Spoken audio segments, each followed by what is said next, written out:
Hey y'all, my name is Kim and this is A Girl and Her Phone. Now today we're doing a collab called myWW Super Bowl Eats and Treats, and it's a big one. I think I counted there's like 17 of us. So there is a wide variety of foods for you to go check out. Now don't be intimidated at the size.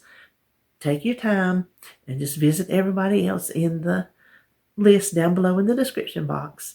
And before we get started, I need to thank Joan over at Joan's Point of Plate for inviting me and let me be a part of this.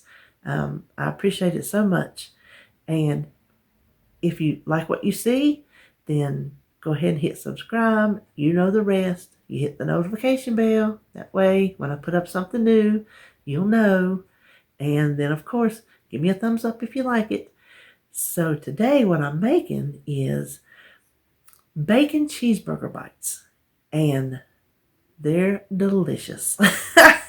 I'm just going to tell you, you want to stick around.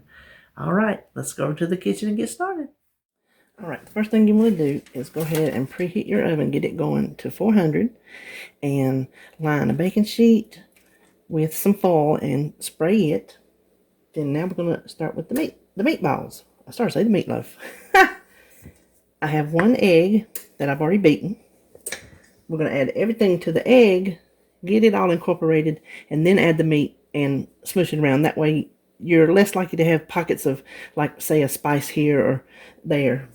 That's how I like to do it anyway. So we're going to use 1 teaspoon of onion powder. Then 1 teaspoon of Worcestershire sauce.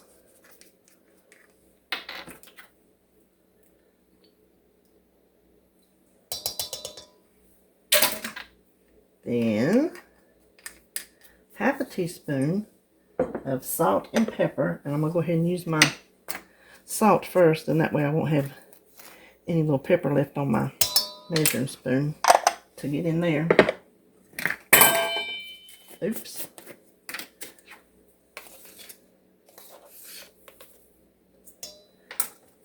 Then finally,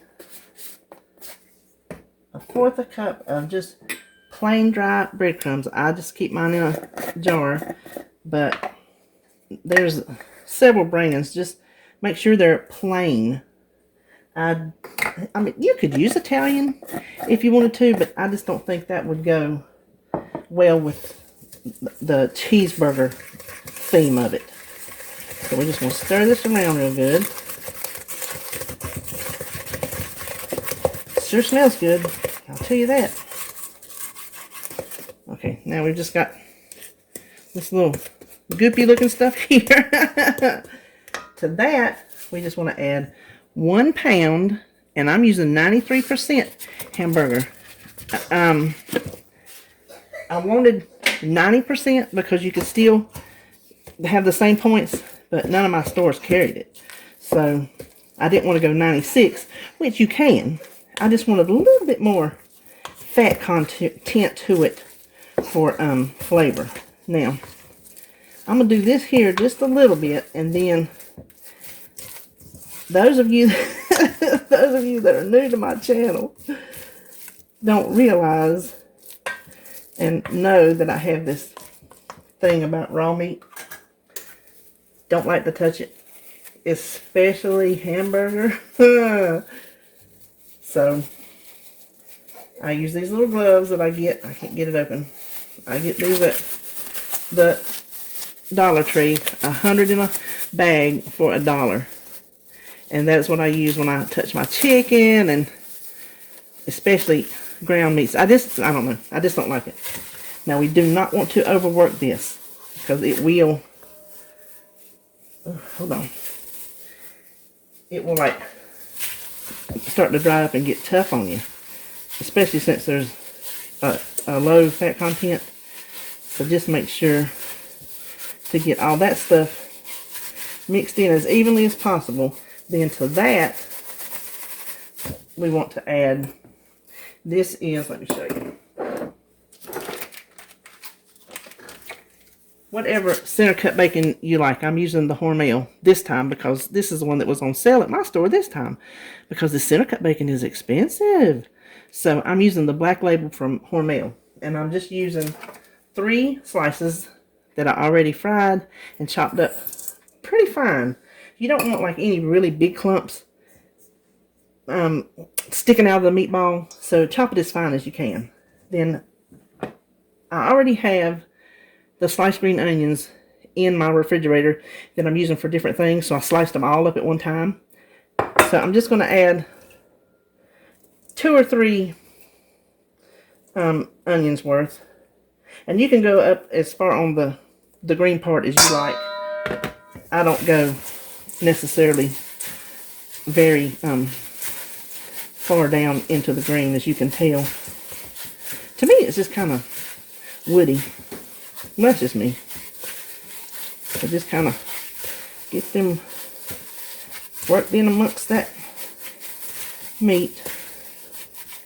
Now I'm hoping, since it's a pound of meat, to get 16, and I think in my mind 1 ounce meatball is going to be a good size, but the trick is going to be when I scoop it, because what I'm going to use is, this is like a tablespoon and a half ish, close to 2 tablespoons. Now I just measured it before I started filming earlier in the day, and I have already forgotten. It is close to 2 tablespoons. I'm going to spray it so it doesn't stick. And I'm hoping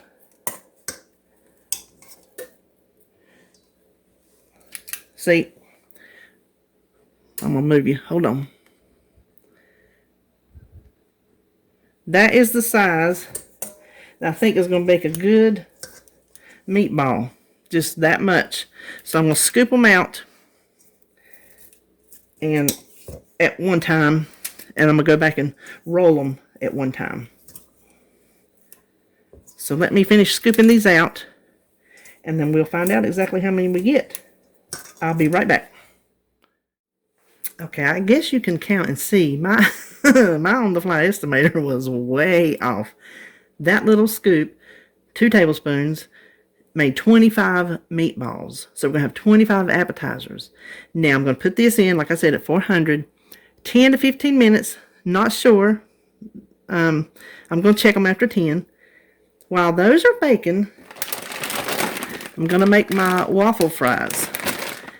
I'm going to count up 25. You can make them in the oven, with your meatballs, before your meatballs, after your meatballs. I'm going to make mine in the air fryer while these are in the oven. So I'm going to take 25 of these. This is what we're going to set the meatball on. So, also, while those are baking, I don't have the package because this is my husband's favorite sliced cheese. The only sliced cheese he will eat. It is the unwrapped Kraft Deli Deluxe. You can use any cheese you want to use. Just put it in your recipe builder. These are going to be cut into 9 pieces, just a little tic-tac-toe, and 1 little piece for each one, and that keeps our points down. So it makes each piece of cheese per meatball 0 points. So I'm going to cut that while I have everything baking. And let's see, I think that's all I need to do. We'll add the pickles later, okay? So let me pop these in the oven and get this other stuff started, and then I'll be back. Okay, so I baked them 10 minutes. They weren't quite done. Popped them in there another 5 minutes. Now all we're going to do is pop that little piece of cheese. And when I went back and corrected the recipe builder to make 25 meatballs, the whole appetizer together is 2 points a piece. You could lower that with the 96% beef, or if you so choose to use turkey, you could do that. So I'm just going to continue to put these on here and just stick them in the oven just long enough to melt, and then we're going to put these together. Okay, now it only took a minute or 2 for the cheese to melt. Looking at the size of the meatball, can you see some of these?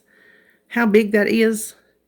So I'm thinking we can actually take these bigger ones and cut them in half. And that's going to solve, oh, see how much better that looks? Let's try that. See, that's the perfect size. So that's what I'm going to do. Let me pull out the ones I think are okay. And that will, see those, how big they are? I would still buy 2 bags though. Still buy 2 bags. So let me cut these in half and come right back. Okay, so for the sake of time, we're just going to do little plates worth. So I salted the fries. I did not salt them on the serving plate. You don't want to have that on your serving plate. Now the cool things about these, it made 25. You do not have to find a platter big enough for all 25. You've already got the meatballs made. You've got the cheese melted on them. You've got your french fries made. I'm going to show you these pickles. Just keep that